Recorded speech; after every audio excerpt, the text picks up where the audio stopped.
Sabado, bali rest day, last day ng pasok. Bali on-site ulit tayo kanina, paggabi pala. Ngayon pauwi na tayo ng Cavite. Ayan na, nakakatakot tabi yan.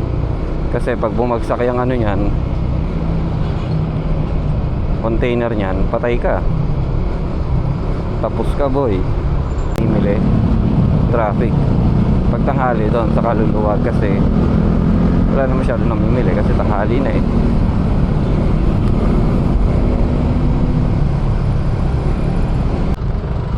Ano ba to? Bacoor Public Market pala ito. Kala ko yung Sapote Public Market, ginawa na pala siyang Bacoor.